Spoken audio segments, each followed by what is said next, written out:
মানে ও সেখানে যাবে, ঠিকানা না থেকে যাবে কোথায়? এখন পাঠক যখন পাঠ করে বেরিয়েছে, সবাই চলে গেছে, ও রাস্তায় বললেন, মহারাজ ওই যে লোকটার কথা বললেন, যার এত অলংকার এত কিছু, তার বাড়িটা কোথায় তো বললেন না। বললেন কেন? বলে আমি ওই তার সাথে একটু দেখা করব। পাঠক সরল বুদ্ধিতে বললেন, বৃন্দাবনে চলে যাও। বৃন্দাবনে ওই নন্দগ্রামের রাস্তায় তিনি গোচারণ করতে দেখা হবে, তার সাথে দেখা করবে। এখন তার সরল হৃদয়ে চুরি তো করে, কিন্তু আজ সেই চুরির শেষ দিনে সে উপস্থিত হয়েছে, পৌঁছিয়েছেন অনেক কষ্টে বৃন্দাবনে। আর সেই বৃন্দাবনে যে প্রতীক্ষা করছে, ভাব যেমন তেমনি লাভ হবে। চোর বুদ্ধিতে ওই কৃষ্ণের আজ সাক্ষাৎ হচ্ছে। কামনা নিয়ে যদি কৃষ্ণকে ভজন করা যায়, কামনা পূর্তি করবে না। মাতৃবুদ্ধিতে স্তন্য দুগ্ধে বিষ পান করিয়েছিল পুতনা, স্বীকার করেননি ভগবান। কেউ যদি কৃষ্ণের ওই অঙ্গ সৌন্দর্যে মোহিত হয়ে তার অলংকার আদি চুরি করতে চায়, ভগবান খুলে দেবেন। অনেক মন্দিরে দেখবেন ঠাকুরের গয়না চুরি হয়ে যাচ্ছে। তো যে ভগবান নিজেকে রক্ষা করতে পারেন না, তাকে সে আমাদেরকে কি করে রক্ষা করবেন? বললেন না, এই বিচার নয়, ভগবান ভক্তাধীন, অতএব নিজের বস্তু তার চাহা অনুসার প্রদান করতে পারেন। দিয়ে দেন, নিয়ে যাও। অন্যতা চমৎকার দেখাতে পারেন, অনেক চমৎকার দেখাতে পারেন। আজ সেই রাস্তার ধারে গাছের তলায় বলে বসে আছে, এই রাস্তা দিয়ে যাবে, আমি তখন ধরবো আর ওই জিনিস সব খুলে দেব। সরলতাই হলো ভগবত প্রাপ্তির প্রথম উপায়। সরল যদি হয়ে যান, ভগবান আর কোনো বিচার করবেন না। সে তো কথায় বলেছে, আরো তো লাখ লোক শুনেছে, কিন্তু কারোরতেই ভাব জাগে নাই। কিন্তু ওর জেগেছে, সরল বলে সে চলে গেছে বৃন্দাবনে। আর ওই রাস্তার ধারে দাঁড়িয়ে আছে, এই রাস্তায় গোচারণ করতে যাবে। ভগবান সামনে এসে দাঁড়ালেন, প্রসন্ন বদন, তার সেই সুন্দর স্মিত মুখমণ্ডল।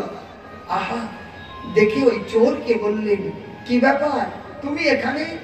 দাঁড়াও, আর কোনো কথা বলবেন না, আজকে ধরে ফেলেছি তোমাকে। এক এক করে অলংকার গুলো দেখতে লাগলেন।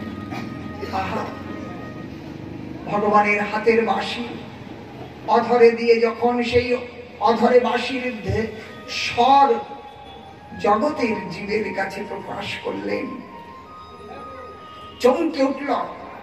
বললেন, দাও বাঁশিটা দাও। ভগবান বাঁশিটা তুলে দিলেন।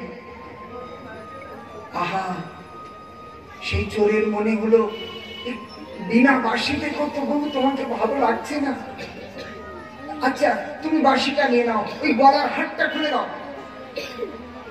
গলার হাতটা খুলে দিলেন, এই নাও। বিনা হারের গলা অশোভনীয় দেখে মন ভরল না। প্রভু, এটা আমার কাছে নয়, তোমার কাছেই শোভা পাচ্ছি। কানের দুল, হাতের বালা, পায়ের নুপুর একে একে খুলছে আর ফিরিয়ে দিচ্ছে। প্রভু, শোভা হচ্ছে না, আপনার কাছে এটা শোভা, আর এটা আমার কাছে নয়। নিতে ইচ্ছা হয়েছিল, কিন্তু ভগবত দর্শনে আজ তার সরলতায় তার হৃদয় নির্মল হলো। ভগবত দর্শনে তার ওই চিন্তা চিরতরের মতো মুক্ত হয়ে গেল। আজ ভগবত দর্শন করে ভগবানের চরম পরম কৃপাতে ভগবত ধামে প্রস্থান করলে চিরদিনের মতো তার ওই চিত্তবৃত্তি শোধন হয়ে গেল। পরবর্তী সেই দুই চোর মহাভাগ্যবান, যার কন্দেশ চড়িল স্বয়ং গৌর ভগবান। তাহলে চোর হয়েও আজ প্রভু কৃপা লাভ করলেন, বললেন এরা চোর নয়, চোরের অভিনয় করেছে। নতুবা মহাপ্রভুর কাছ পর্যন্ত যেতে পারে? এমনি করে প্রভু আগে চলুন। আজ মহাপ্রভু 3 বছরের বালক, 3 বছর বাড়িতে 3 বছরের বালকের চঞ্চলতা, বেশ ছোট্ট ছোট্ট আধো আধো কথা, কখনো বা পড়ে যায়, প্যান্ট পরিয়ে দিয়েছেন, কখনো খুলে যায়, আবার প্যান্টটা তোলে, তাই না? আহা, আজ সেই চঞ্চল চপল শচীনন্দন সমস্ত নদেবাসীর যেন প্রাণ স্বরূপ। একবার যিনি দেখেছেন তার চিত্ত আকৃষ্ট হয়ে গেছে, না দেখলে আর থাকতে পারেন না। শচী মায়ের বাড়িতে চলে আসেন, কিছু বাহানা নেই, আর উদ্দেশ্য ওই গোপালকে দর্শন, নয়নোৎসব, সেই রূপ। আহা, আজ সেই বাড়িতে এক তৈথিক ব্রাহ্মণ তীর্থযাত্রা করতে করতে নবদ্বীপ ধামে এসে উপস্থিত হলেন। শচী মাতা এবং জগন্নাথ মিশ্র অতিথিকে দেবতা তুল্য সেবা করতেন।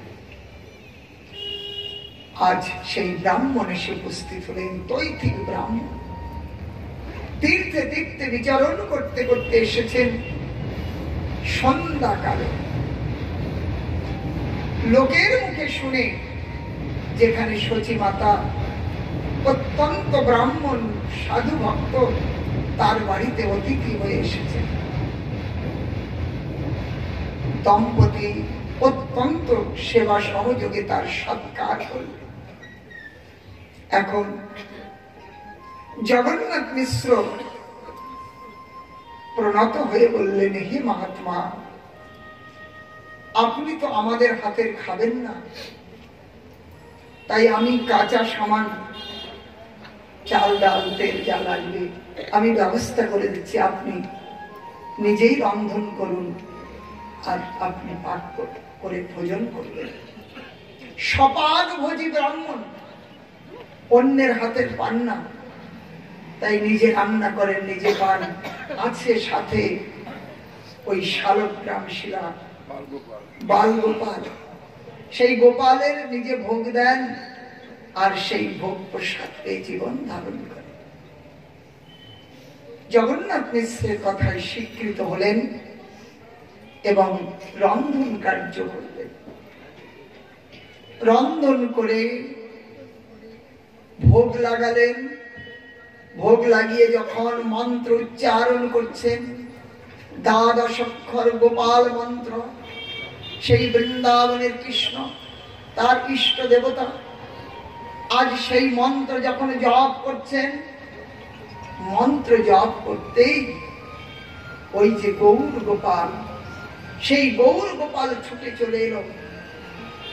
ছুটে চলে এসে ওই যে ভোগ পাত্র থেকে এক মুষ্টি অন্ন তুলে নিয়ে ব্রাহ্মণের সম্মুখে খেতে লেগেছেন।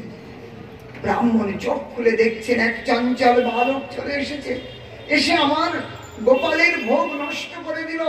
একেবারে হায় হায় করতে লাগলো, কে কারা আছো, এই দেখো কার বালক এসে আমার ভোগ উচ্ছিষ্ট করে দিল। শচী জগন্নাথের কানে যখন পৌঁছালো, জগন্নাথ মিশ্র তড়িঘড়ি করে চলে এসছেন। এসে দেখছেন গৌর গোপাল হাসতে হাসতে এক মুঠো ভাত নিয়ে অন্য রাস্তা দিয়ে চলে গেল। আজ জগন্নাথ মিশ্র দুঃখী হলেন, ব্রাহ্মণের কাছে ক্ষমা চাইলেন। আমার ঘরে ছোট্ট বালক, চঞ্চল বালক, হে মহাত্মা, ভুল করে হয়তো করে ফেলেছে, তার দোষ তার নয়, আমাদেরকে ক্ষমা করে দাও। পিতামাতা পুত্রের দোষের ভাগী হয়তো, আমাকে ক্ষমা করে দেন, আপনি আরেকবার রন্ধন করুন। বলে দেখো দরকার নাই, ফলমূল কিছু হলেই হয়ে যাবে। বলে না, গৃহস্থের বাড়িতে আপনি উপবাস থাকবেন, এটা গৃহস্থের অমঙ্গল। আপনি কৃপা করে আরেকবার ভোজন বন্ধন করুন। তাড়াতাড়ি সচিমা আবার সব পরিষ্কার পরিচ্ছন্ন করে দিয়ে এবার পুনরায় আবার রান্না করলেন। পুনরায় রান্না করে পুনরায় ভোগ লাগালেন। নিজ ইষ্টকে আবার জপে ধ্যান করছেন। সেই ধ্যান শেষ হতেই সম্মুখে গৌর গোপাল এসে গেছে।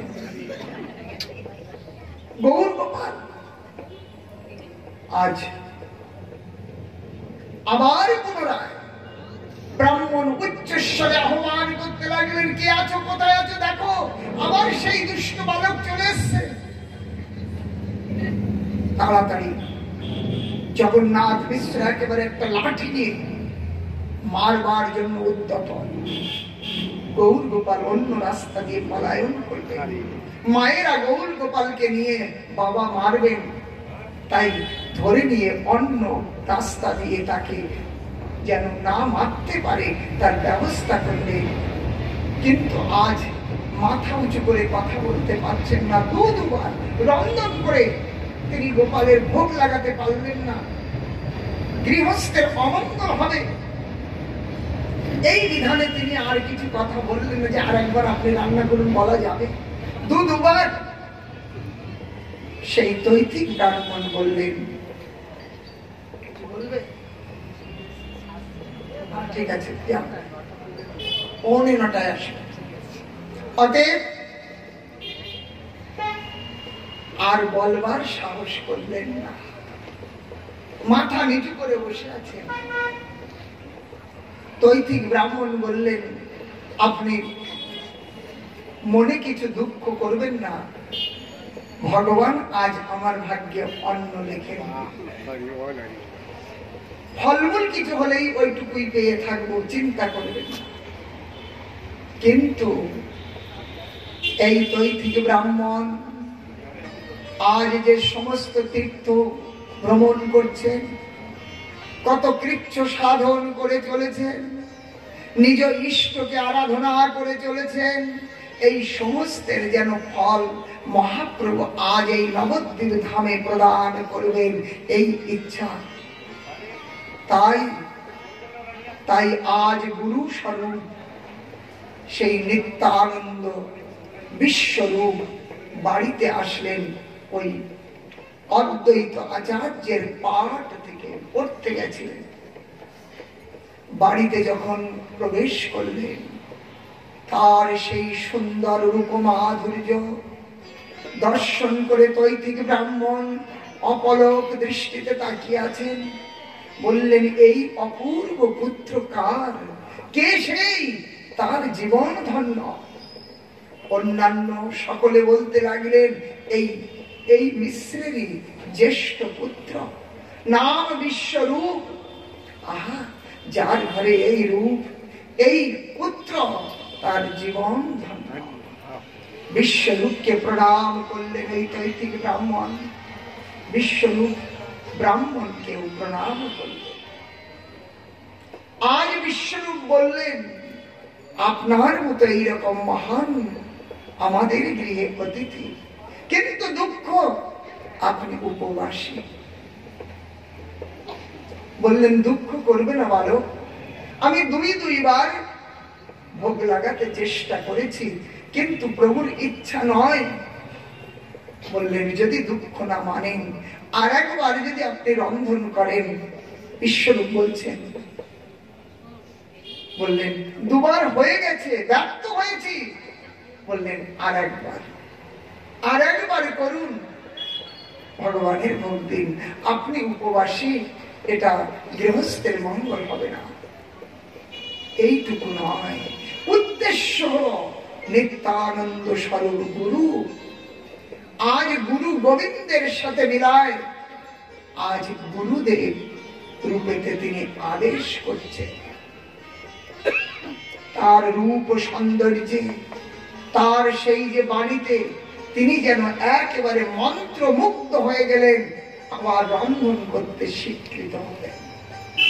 3 বার রাত্রি দ্বিপ্রহর মানে 12টা অতিক্রম হচ্ছে, এই সময় পর্যন্ত চলছে। তাহলে সেই সময় সমস্ত জগৎ ঘুমিয়ে পড়েছে। ছোট্ট বালক নিমাই ঘুমিয়ে গেছে, বাইরের থেকে শিকল উঠিয়ে দিয়েছে, ভেতরে বালক যাতে বেরোতে না পারে, কোনো অনর্থ না হয়। এইবার বন্ধন পূর্ণ করে আবার সেই নিজ ইষ্ট গোপালকে যখন ভোগ লাগালেন আর মন্ত্র জপ করলেন, জগৎ ঘুমিয়ে গেছে। আজ প্রভুর মহামায়া, যোগ মায়া সব একসাথে কাজ করতে লাগলো। সবাই যোগ মায়ায় নিদ্রিত হয়ে গেল। জগন্নাথ মিশ্র যোগ মায়ায় নিদ্রিত হয়েছে, সচী মাতাও ঘুমিয়ে গেছে, সবাই ঘুমিয়ে গেছে। ওই শিকল দেওয়া ঘরে বদ্ধ থাকা গোপাল ওই ব্রাহ্মণের সম্মুখে এসে প্রকট হল। ব্রাহ্মণ দেখে একেবারেই পুনরায় উচ্চস্বরে আহ্বান করতে লাগলেন, কে আছো, কোথায় আছো, দেখো দেখো সেই বালক আবার। কিন্তু কেউ শুনতে পেলেন না। আজ গৌর গোপাল বলছেন, হে বিপ্র, তুমি তো বড় ভয়ানক, তুমি বারবার আমাকে মন্ত্র জপে ডাকছো, আর আমি যখন আসছি তখন আমাকে অন্যের দ্বারা ভৎসনা করাচ্ছ। তুমি আমাকে চিনতে পারছো না? এই দেখো কে আমি কে তুমি দেখো। একেবারে দেখতে দেখতে সেই রূপ গৌর গোপাল আজ ব্রজ গোপালে রূপান্তরিত হলো। সেই রূপ শ্যামল কান্তিতে পরিবর্তন হলো। সেখানে গোপ গোপী, সেই বৃন্দাবনের অনন্ত ঐশ্বর্য, সমস্ত কিছু ওই তৈত্তিক ব্রাহ্মণ দর্শন করলেন। আজ রোমাঞ্চ হলো, কাঁদতে কাঁদতে কাঁদতে চরণে লুটিয়ে পড়লেন। মহাপ্রভু বললেন, আজ আমি তোমার এই রকম ভোগ, আজকে শুধু নয়, আমি যখন নন্দনন্দন রূপে প্রকটিত হয়েছিলাম তখন তুমিও এইরকম নন্দালয়ে অতিথি হয়েছিলে। আমি সেখানেও তোমাকে এই রূপ দেখিয়েছিলাম। আমি সেই, তুমি দেখো আমাকে। রোমাঞ্চিত হয়ে কাঁদতে কাঁদতে লুটিয়ে পড়লেন। মহাপ্রভুর মুখে সেই অন্ন তুলে দিচ্ছেন, প্রভু ক্ষমা করো, আমি চিনতে পারি নাই, আমাকে তুমি কৃপা করো, ক্ষমা করো। মহাপ্রভু ভোজন করালেন প্রসাদ রূপে, সেই প্রসাদ নিজের সর্বাঙ্গে দিলেন, লাগালেন।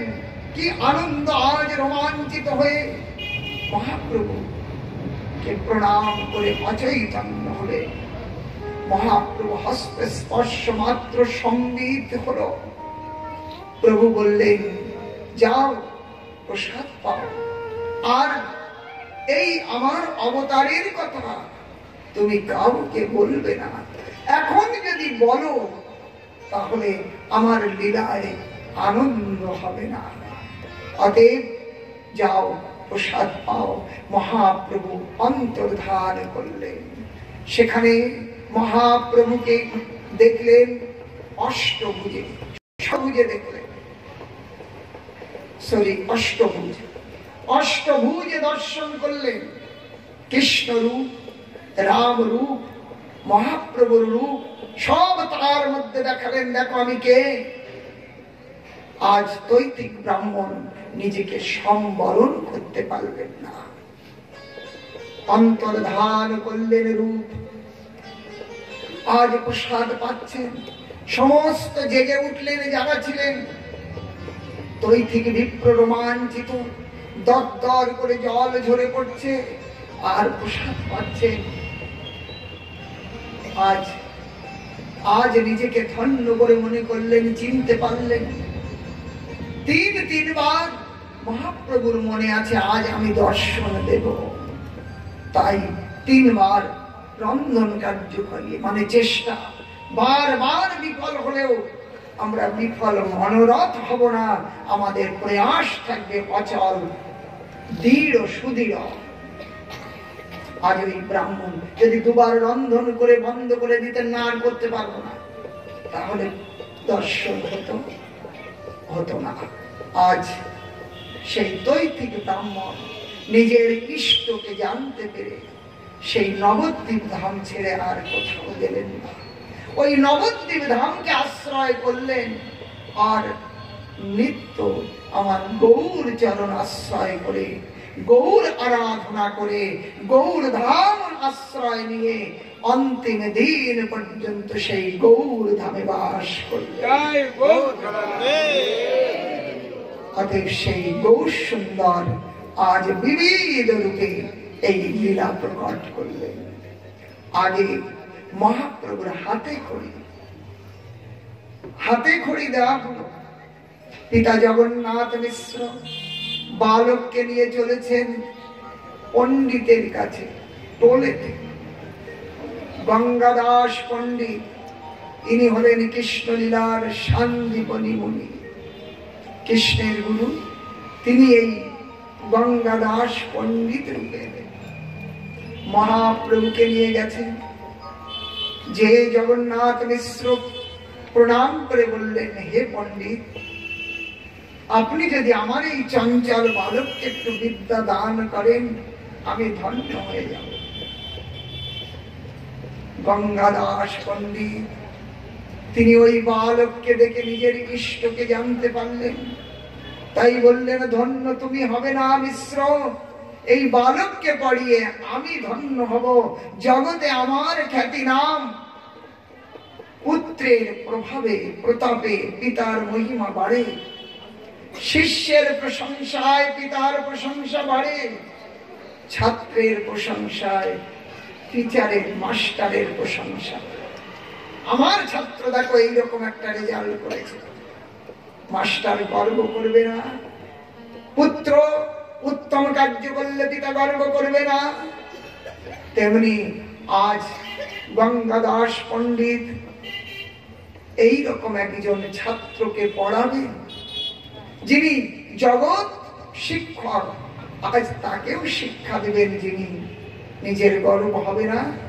গঙ্গাদাস পণ্ডিতের শিষ্য এই যে আনন্দের কথা জগতে প্রকাশিত হবে, তাতেই তিনি গর্বান্বিত।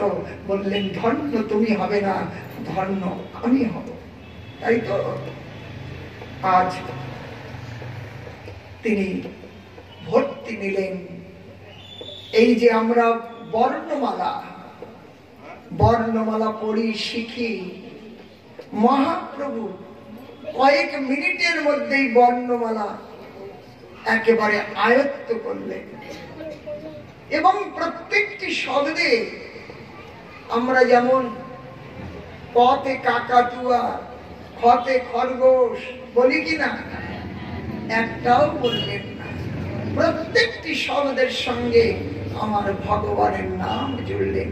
কতে কৃষ্ণ, খতে খোল করতাল। নরোত্তম দাস ঠাকুরের পদগুলো পড়বেন দ্বাদশে। প্রত্যেকটি শব্দ ভগবত নামের সাথে জুড়লেন। এই যে বর্ণ, এই বর্ণ কোন সাধারণ নয়। আজ জগতে যত গান, এই গানের শুরুবাত আমাদের ওই যে স্বর, সা রে গা মা পা ধা নি সা, এই 8টি বর্ণ দ্বারা, তাই তো? এর মধ্যেই নিহিত সমস্ত গান, এই সুরের মধ্যেই বাঁধা। এখন যদি বলা যায় এই সুরটা কোথা থেকে উৎপন্ন হলো, এই সারে গামাটা কোথা থেকে প্রকট হলো, এটা নিত্য সিদ্ধ। এই অ ক খ কে বানালো, কোথা থেকে এলো, কতদিন আগে বেড়েছে আমরা জানি। এই যে ব্যঞ্জন বর্ণ, স্বরবর্ণ, এরই অধীন তো এই জগতের যত বলি। একটা শব্দ বলুন দেখি যে এর বাইরে হতে পারে। আচ্ছা, কতদিন আগে বানানো, এখন নতুন কিছু আমরা বানিয়ে অন্য একটা শব্দ বলে তাহলে যত প্রকারের শব্দ হোক এরই মধ্যে বাধা, এর বাইরে আর কিছু নাই। এই শব্দ নারায়ণ থেকে স্বয়ং উদ্ভূত। নারায়ণম দুদ্ভূত অহম বর্ণক্রম।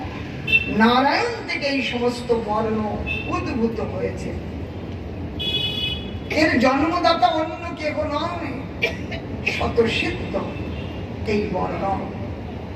অতএব সেই বর্ণ তার থেকে উৎপন্ন হয়েছে, তাকে আবার শিখতে হবে, সে শেখাবে। 64 দিনে কৃষ্ণ যেমন 64 কলা বিদ্যা দান করেছিলেন, তেমনি দেখতে দেখতে আমার গৌর সুন্দর সমস্ত ফলা, সমস্ত বর্ণ, সমস্ত বিদ্যা একেবারে করায়ত্ত করলেন। একেবারে বালক বয়সে যারা দীর্ঘদিন অধ্যয়ন করছে তাদের কাছে একেবারে ফাঁকি জিজ্ঞাসা করতে লাগলেন, তাদেরকে পরাস্ত করতে লাগলেন। বিদ্যা যার করায়ত্ত, বিদ্যা অধিষ্ঠাত্রী দেবী সরস্বতী, সেই সরস্বতী যার বাড়িতে বিরাজমান, তাকে আবার বিদ্যা শিখতে হবে। সরস্বতী, সরস্বতী যার বাণী, কথা মানে সরস্বতী বিদ্যা বিকাশ হচ্ছে। সেই মহাপ্রভুকে বিদ্যা অধ্যয়ন করাবে।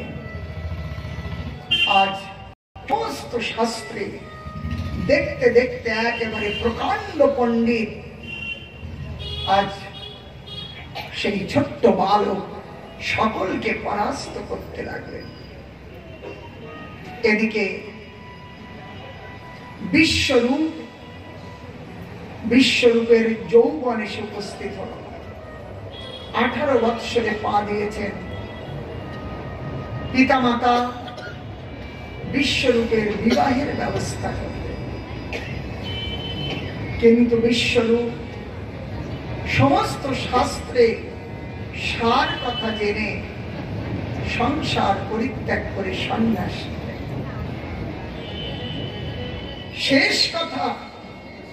শেষ কথা হলো ত্যাগাৎ শান্তি।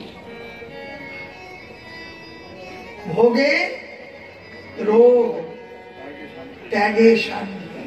মহারাজ বলেন এটা, ভোগেতেই রোগ, ত্যাগেতে শান্তি। যে যতটা করতে পারে, ত্যাগাৎ শান্তি। গীতা পড়েন, গীতায় লেখা আছে ত্যাগেতে শান্তি। যে যতটা পারবেন ততটাই শান্তি পারবেন। জল ভরা পুকুর, যতটা নামবেন ততটাই ভিজবেন, তাই তো? হাঁটু পর্যন্ত নেমে তো গলা জল বলতে পারেন না। অতএব ত্যাগ যে যতটা করেছেন ততটা শান্তির দিকে চলেছেন। আজ বিশ্বরূপ সংসার ত্যাগ করে চলে গেলেন। মাতা পিতার বড় কষ্ট। আজ শচীনন্দন মাতা পিতার গলা জড়িয়ে বললেন, পিতা আমাদের কুল বংশ ধন্য। যে বংশে একজন সন্ন্যাস হরিভক্ত হয়ে যায় তার পিতৃকুল মাতৃকুল সব ধন্য হয়ে যায়। আমাদের পিতা মাতার কুল ধন্য হয়ে গেল, আর আমি তো আছি, আমি গৃহস্থ হয়ে তোমাদের পালন করব, তোমাদের রক্ষা করব। পিতা মাতাকে প্রবোধ দিতে লাগলেন, কিন্তু সেই যে তিনিও একদিন সন্ন্যাসী হয়ে চলে যাবেন। আজ পিতা মাতা বিশ্বরূপের সন্ন্যাসীতে বড় দুঃখী হলেন। আর জগন্নাথ মিশ্র চিন্তা করলেন যে এই নিমাই যদি সমস্ত শাস্ত্র অনুশীলন করে যদি জানতে পারে যে সংসার ওই বেলুনের মতো, খোলা বেলুন কখন ফট করে ফুটে যাবে তার যেমন কোনো নিশ্চয়তা নাই, এই সংসারটা তেমনি, এই আছে এই নাই। আপনি ঝট করে চলে গেলেন, আপনার সংসার ছুটে গেল কিনা বেলুনটার মতো? অতএব এই অনিত্য সংসার জেনে যদি সেও ত্যাগ করে চলে যায়, তাই তাই নিমাইকে ডেকে জগন্নাথ মিশ্র বললেন, শোনো নিমাই, আজ থেকে আর তোমার পাঠশালা যাওয়া হবে না, বন্ধ। বললেন, কেন বাবা? বলে, না, তুমি মূর্খ হয়ে ঘরে থাকো, তবে ঘরেই থাকবে। আর যদি সমস্ত শাস্ত্র জেনে গেছো তাহলে আর ঘরে থাকবে না, অতএব তোমাকে আর জানতে হবে না। নিমাই বড় দুঃখী হলেন। আজ স্কুলে আর যেতে পারছে না, সবাই স্কুলে যাচ্ছে, বড় দুঃখী। একদিন নিমাই যেখানে বিষ্ণুর নৈবেদ্য হাঁড়িগুলো ফেলা হয়, আগে তো মাটির হাঁড়ি ছিল, যেদিন রান্না হবে আবার পরদিন ফেলে দিতে হবে, ওটা আর কাজ হবে না। যেমন জগন্নাথে এখনো ভোগ হচ্ছে না, ওই রকম সেই হাঁড়ি সব এক জায়গায় ফেলা হয়, বর্জ্য হাঁড়ি। আর ছোট্ট বালক নিমাই সেই হাঁড়িতে যেয়ে বসেছে, হাঁড়ির মধ্যে যেয়ে বসেছে, আর হাঁড়ির কালি গায়ে লেগেছে, স্বর্ণ বর্ণ অঙ্গ, তাতে কালির দাগ শোভা দেবে কিনা? ওটা কোনো অন্য কিছু না, আরো শোভা বৃদ্ধি করল সেই সুন্দর শোভা। এদিকে সচি মায়ের কাছে এসে বালক বলল, মা দেখো দেখো, নিমাই আজ বর্জ্য হাড়িতে বসে আছে। মা তো একেবারে হন্তদন্ত হয়ে ছুটে আসলেন, এসে বললেন, নিমাই তুমি এই অপবিত্র জায়গায় বসে আছো? নিমাই বললেন, মা, পবিত্র আর অপবিত্র এই ভেদটা তো বিদ্যা দেবে। আমার যদি বিদ্যা থাকে তাহলে আমি বুঝবো এটা অপবিত্র, এটা পবিত্র। তাহলে আমি পড়তে পারছি না, কি করে বুঝবো পবিত্র না অপবিত্র? এখন অন্য যারা ছিল বললেন, এই সচি, অন্যের ছেলেরা পড়তে চায় না, জোর করে পাঠাতে হয়, আর তোমার কত ভাগ্য, তোমার ছেলে পড়তে চাইছে, তাও তোমরা পড়তে দিচ্ছ না। জগন্নাথ মিশ্রকে বলতে লাগলেন, সচি মাতাকে বলতে লাগলেন, মা সচি দেবীকে আজ তত্ত্ব উপদেশ করলেন। ওই বর্জ্য হাড়ির মধ্যে বসে যে পাত্রে বিষ্ণুর ভোগ হয়েছে সেইটা বর্জ্য হতে পারে?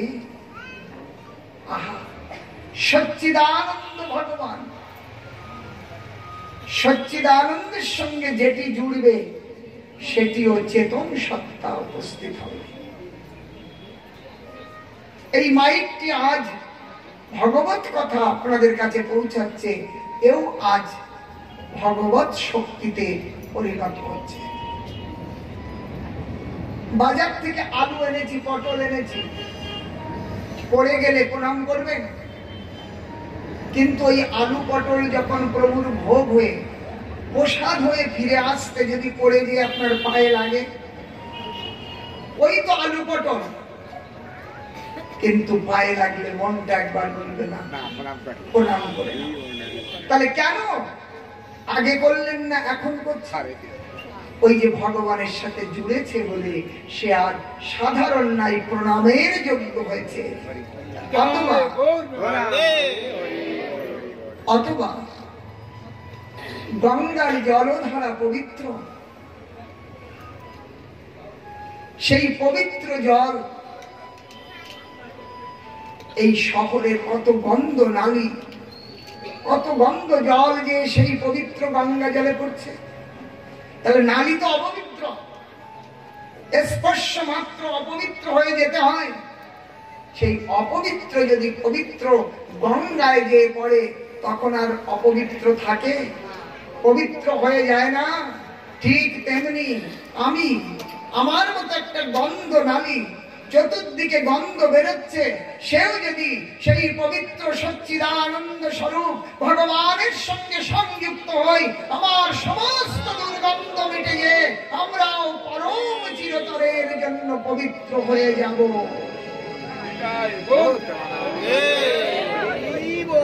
অতএব মা যেটি ভগবানের সঙ্গে জুড়ে যাবে সে আর অপবিত্র হতে পারে না। দিব্য জ্ঞান দিলেন মা শচীকে। শচী মা গোপালকে এনে স্নান করিয়ে সুন্দর করে সাজিয়ে আবার পড়তে অনুমতি দিলেন পিতামাতা। আমার গৌর সুন্দর এবার আর সাধারণ নয়, সেই পাণ্ডিত্য প্রবল হয়ে উঠলেন, প্রবীণ পাণ্ডিত্য লাভ করলেন, সমস্ত নবদ্বীপে খ্যাত হয়ে গেল নিমাই পণ্ডিত। নিমাই পণ্ডিত সেই পাণ্ডিত্য প্রভাব চতুর্দিকে ছেয়ে গেল। এমনি করে আজ গৌর সুন্দরের ধীরে ধীরে সমস্ত নবদ্বীপবাসী বড় বড় পণ্ডিত তাদের কাছে মহাপ্রভু ফাঁকি জিজ্ঞাসা করতে লাগলেন। মুরারি গুপ্ত মহাপ্রভুর থেকে বয়সে বড় আর মহাপ্রভুর থেকে পুরনো ছাত্র, সিনিয়র। এখন পাঠশালাতে যারা আছে তাদের সবাইকে এই নিমাই প্রশ্ন করে, আর এই প্রশ্নেতে সকলেই পরাস্ত হয়ে যায়। কোন উত্তর দিলে সেই উত্তরের সাথে এমন উত্তর জুড়ে দেবে আর কেউ সেই ফাঁকি জয় করতে পারে না। এখন এই ভয়েতে যে রাস্তা দিয়ে মুরারি আসছেন, মহাপ্রভু যাচ্ছেন, মুরারি দূর থেকে দেখে অন্য রাস্তা দিয়ে চলে যেতে।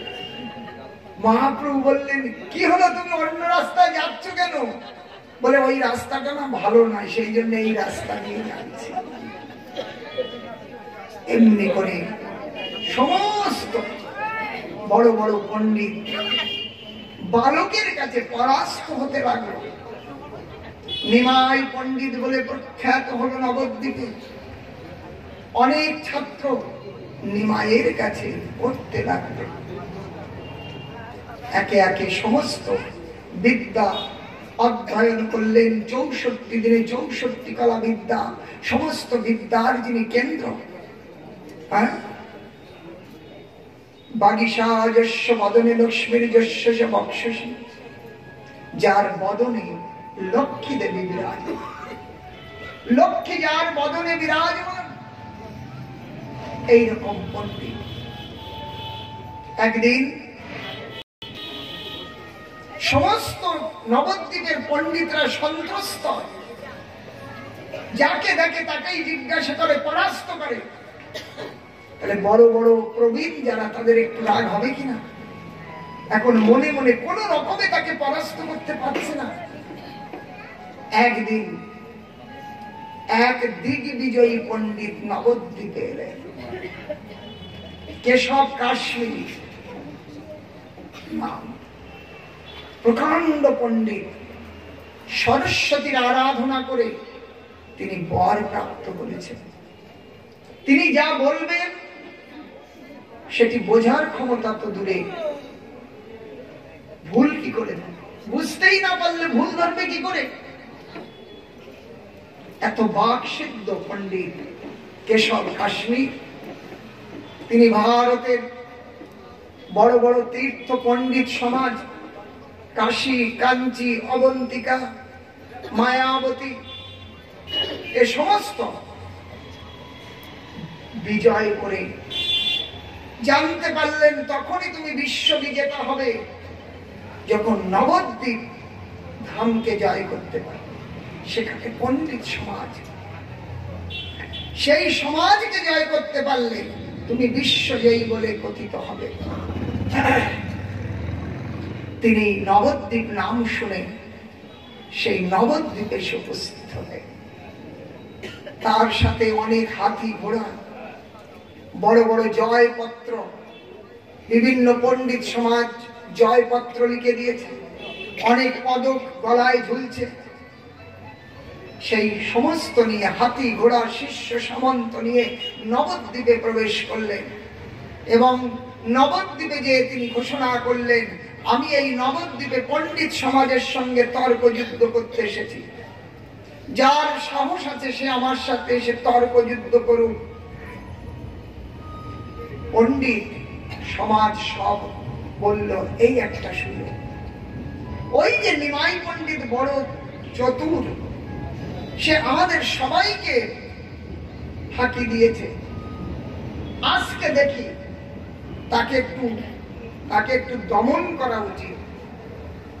অতএব এই বড় পণ্ডিত দিয়ে ছোট ওঝায় কাজ হচ্ছে। বড় ওঝা যদি আসে তাহলে মন্ত্র আর কাজ করবে না তার। এই বিচারেতে আজ এই পণ্ডিতকে বলল, শুনুন, আমাদের এই নবদ্বীপে একটা শ্রেষ্ঠ পণ্ডিত আছে, তার নাম নিমাই।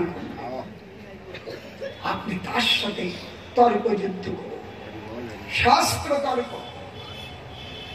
কোথায় তিনি বললেন, এই সময় এখন গঙ্গা মায়ের তীরে বসে আছেন তার পড়ুয়া নিয়ে। জ্যোৎস্নাবতী রাত্রি, পূর্ব গগনে জ্যোৎস্না ডগমগ করে চন্দ্রমা প্রকাশ হয়েছে, আর সেই ঝলমল করছে গঙ্গার জল, মৃদুমন্দ সমীরণ প্রবাহিত হচ্ছে, আর সেই নবদ্বীপের শোভা অবর্ণনীয়। আর সেখানে আমার একদিকে পূর্ব গগনে চন্দ্রমা, আর এদিকে আমার গৌর চন্দ্র। উপরে চন্দ্র তো এখানে গৌর চন্দ্র, দুই চন্দ্র প্রকাশ। একেবারে দক্ষিণ পায়ের উপরে বাম পা তুলে বিরাসনে মহাপ্রভু বসে আছেন। নবযৌবনের ছোঁয়া, মহাপ্রভু তখন নবযৌবনের ছোঁয়া, সেই অদ্ভুত অপরূপ মূর্তি। আজ সেই কেশব কাশ্মীরি পণ্ডিত, তিনি সমস্ত হাতি ঘোড়া নিয়ে সেখানে উপস্থিত হলেন এবং গর্বের সঙ্গে, তার কাছে গর্ব আছে, গর্বের সঙ্গে বললেন, তুমি কি নিমাই পণ্ডিত? অতি দৈন্য করে মহাপ্রভু বললেন, নিমাই আমি, পণ্ডিত নই। লোকে পণ্ডিত বলে, বোঝা গেল? আমাকে লোকে পণ্ডিত বলে, আমি নিমাই। বললেন, তাই হোক, আমি এসেছি তর্ক শাস্ত্র তর্ক করতে। মহাপ্রভু বললেন, আপনি কোথায়? আমি দুধ মুখে বালক, আপনার সঙ্গে আপনার এই জয়পত্র সব দেখে আমিও তো ভয়ে সন্ত্রস্ত। আপনার সাথে যুদ্ধ করবার মতো সাহস নাই। তর্ক যুদ্ধ, শাস্ত্র যুদ্ধ। বলে, তবে তুমি লিখে দাও যে আমি অপারগ শাস্ত্র যুদ্ধে, ইনি হলেন বিজেতা, লিখে দাও। মহাপ্রভু বললেন, উত্তম কথা। আপনি তবে এই সামনে গঙ্গা প্রবাহিতা, পতিত পাবনী গঙ্গা, বিষ্ণুপাদ অদ্ভুতা, সেই গঙ্গার মহিমা যদি একটু কীর্তন করেন, আপনার মতো পণ্ডিতের মুখে যদি একটু শ্রবণ করি, ধন্য হব।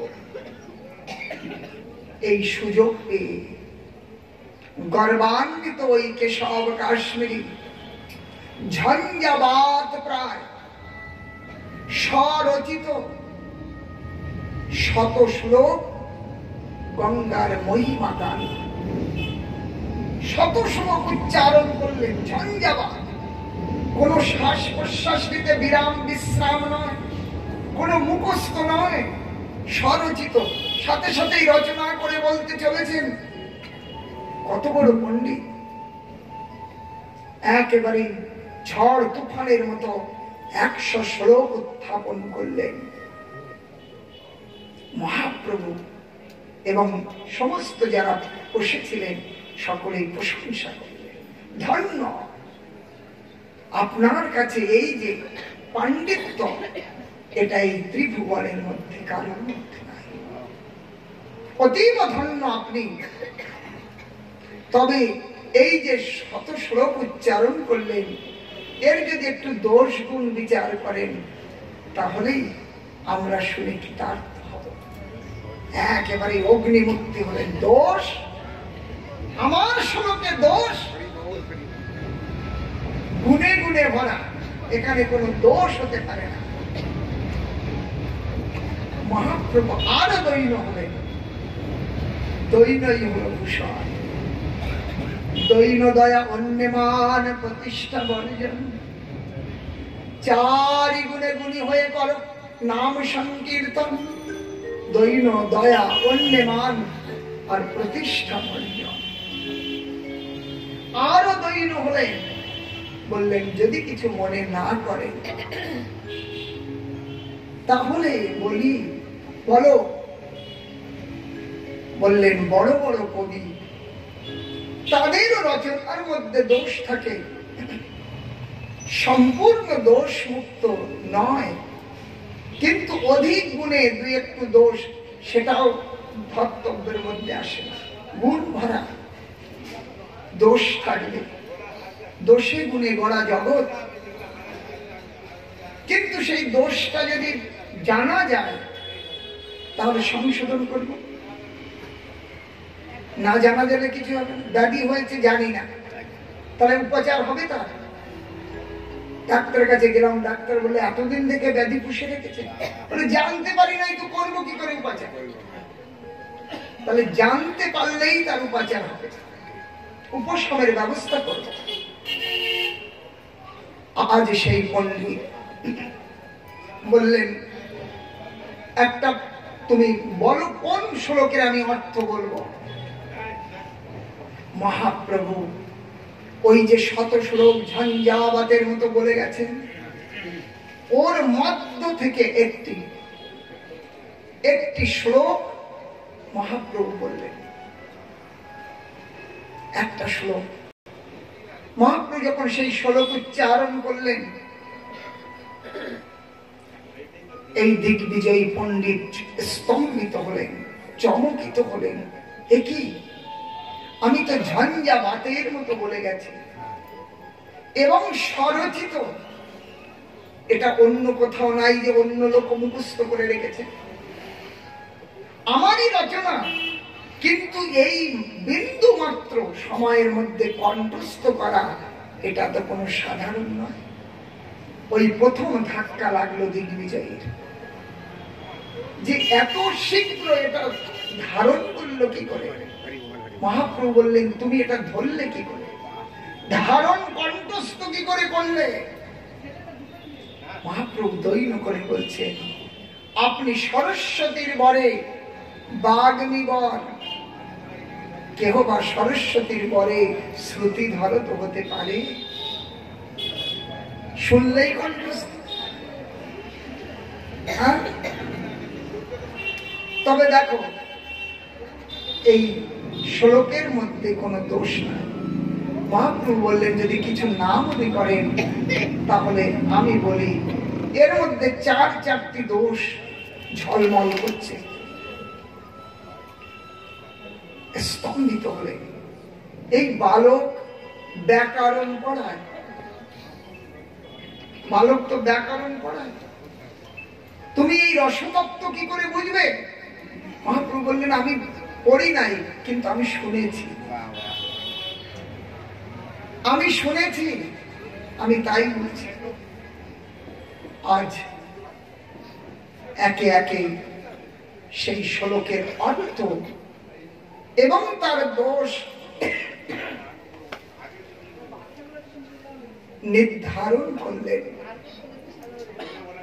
সেখানে বললেন যে ভবানী ভর্তু শ্লোকের একটি অংশ, ভবানী ভর্তু একটা মহাদোষ। কেমন দেখুন, কথা বলবেন না, কিছুক্ষণ সময় আমাদের কাছে বেঁচে আছে। ভবানী ভর্তু, এখন ভবানী কাকে বলে? শিবের স্ত্রীর নাম শিবানী বা ভবস্ত্রী ভবানী। শিবের স্ত্রী তার নাম তো ভবানী। ভবানী বলতেই শিব এবং দুর্গা দুজনকে বোঝানো হয়ে গেল। শিবের পত্নী বলেই তার তো নাম ভবানী হয়েছে। আবার যদি ভবানী ভর্তু এই শব্দ যদি জোড়া যায়, তাহলে শিব একটা স্বামী তো আছে, আর একটা স্বামীর উদ্দেশ্য করছে না। ভবানী ভর্তু, ভর্তু মানে যাকে আমরা ভাতার শব্দ বলা হয়, খারাপ শব্দ বলি, কিন্তু না, এটা খারাপ শব্দ না। যিনি ভরণ পোষণ করেন তাকে ভর্তা, সেই ভর্তা থেকে এই শব্দ এসেছে। তাহলে কৃষ্ণ হলেন ভর্তা আমাদের জগতে। ব্রজবলিতে ওটাকে ভাতার বলে। হ্যাঁ, রাধে তোর ভাতারের নাম গান আছে, খারাপ মনে করি না। তো ভবানী বলতে শিব পত্নী, আর ভবানী ভর্তু বলতে আরেকটা স্বামীর উদ্দেশ্য হয়, তাহলে বিরুদ্ধমতি। এই যে পদটি, এটা বিরুদ্ধমতি, মহাদোষ। আরেকটি শব্দ লক্ষ্মীর বিব, এই গঙ্গা ইনি বিষ্ণু পাদোদ্ভূতা, বিষ্ণুর পাদ পদ্ম থেকে উদ্ভূতা। অতএব ইনি লক্ষ্মী সমতুল্য। বললেন না, লক্ষ্মী হলো বিষ্ণুর হৃদয় বাসিনী, আর গঙ্গা হলেন তার পাদপদ্ম উদ্ভূতা দাসী।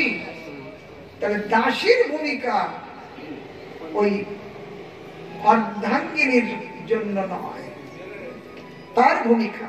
এমনি করে মহাপ্রভু একে একে সব দোষ দর্শন করাবে। এখন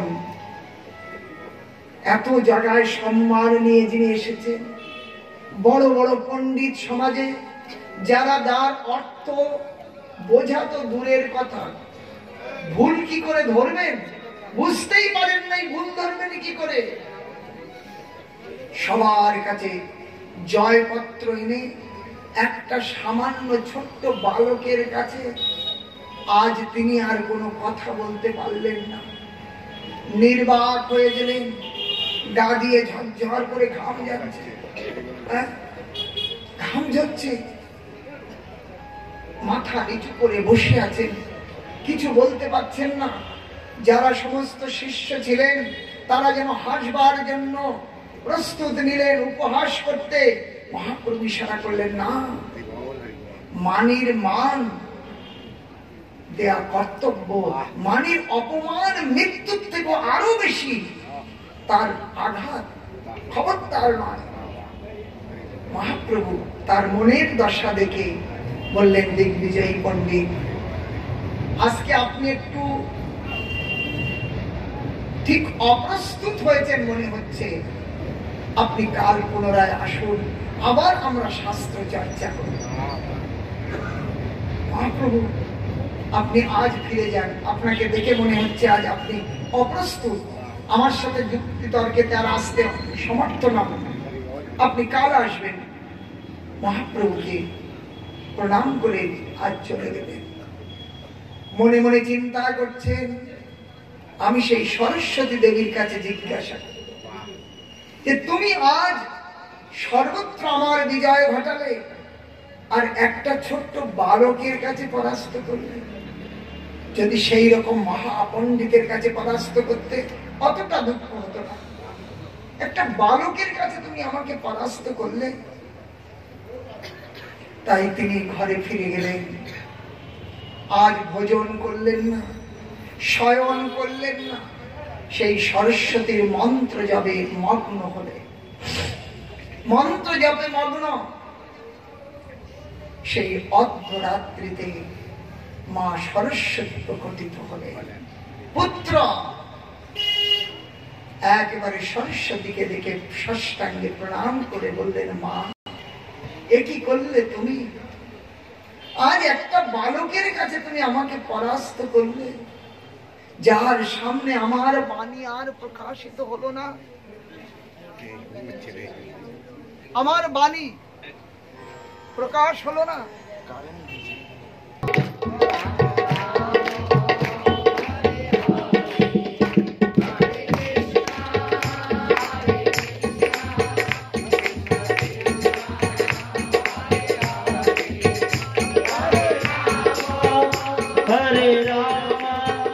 राम राम हरे हरे, बोलो हरे कृष्ण कृष्ण कृष्ण हरे हरे, हरे राम राम राम हरे हरे, हरे कृष्ण कृष्ण कृष्ण हरे हरे, हरे राम राम राम हरे हरे।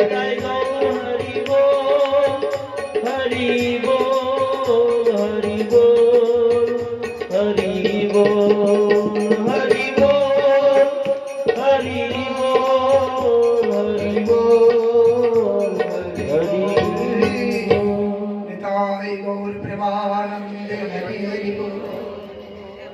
आज মাকে প্রণাম করে মায়ের কাছে বললেন, মা তুমি এই দুধ মুখে বালকের কাছে আমাকে পরাস্ত করলে, এত অপমান। আজ প্রসন্ন বদনে দেবী বললেন, আমি তোমাকে বর দিয়েছি এই জগতে কোন নরের কাছে তুমি পরাস্ত হবে না, কিন্তু এ তো নর নয়, এ তো নারায়ণ। হে পুত্র, আজ তোমার পরাস্ত হয় নাই, তোমার পরম বিজয় হয়েছে। তুমি বিদ্যা বলে সেই নারায়ণকে লাভ করতে পেরেছ। তিনি আমারও আরাধ্য, সেই আমার পতির কাছে আমি তোমাকে বিজয় কি করে করাই? হ্যাঁ, অতএব এটা তুমি পরাজয় মেনো না, এটা তোমার পরম জয়। পরাজয় নয়, পরম জয়। তুমি যে এত জগৎ ভ্রমণ করেছ, বিদ্যার প্রভাব দেখিয়েছ, ধন্য তুমি বিদ্যা বলে পেলে সেই গৌর চরণ। আজ বিদ্যায় তুমি সেই গৌর চরণ লাভ করেছ, তিনি আমারও আরাধ্য। হ্যাঁ, সরস্বতী কৃষ্ণ প্রিয়া, কৃষ্ণ ভক্তি যার হিয়া। ওই সরস্বতী তিনি কৃষ্ণ প্রিয়া, তার ভিতরে কৃষ্ণ ভক্তি বিরাজমান। বিদ্যা একটা এই অর্থকরী বিদ্যায় পরিণত করে, আর একটা বিদ্যা পরাবিদ্যায় নিয়ে যায়, তাই তো? বিদ্যার তো দুটি দিক, একটা অর্থকরী বিদ্যা যাকে কেন্দ্র করেই আমরা অর্থ উপার্জন করছি, আর ওই বিদ্যা যখন ভগবত ভক্তির দিকে পরম অর্থ প্রাপ্তির জন্য যাবে, সেটা পরাবিদ্যা হবে। বিদ্যার ফল সেইটাই, যদি পরাবিদ্যার দিকে না নিয়ে যায়, তাহলে এই জড়বিদ্যা যত মায়ার বৈভব, তোমার ভজনে বাধা, মোহ জনমিয়া অনিত্য সংসারে জীবকে করায় না। অতএব আজ তুমি ধন্য হয়েছ, তোমার পরাজয় নয়, পরম জয় হয়েছে। তুমি চলে যাও তার কাছে, যে ক্ষমা চেয়ে নাও। আজ সেই দিগ্বিজয়ী পণ্ডিত মা অন্তর্ধান করলেন সরস্বতী। তিনি আজ নিজেকে অপমানিত নয়, আজ অত্যন্ত প্রসন্ন বদনে সেই প্রভুকে আজ আমি দর্শন করতে পেরেছি। তিনি নররূপে জগতে লীলা করছেন। হায়, আমি ধন্য হয়েছি ওই সরস্বতীর কৃপায়, দেবীর কৃপায় আমি সেই পরম দেবকে দর্শন করতে পেরেছি।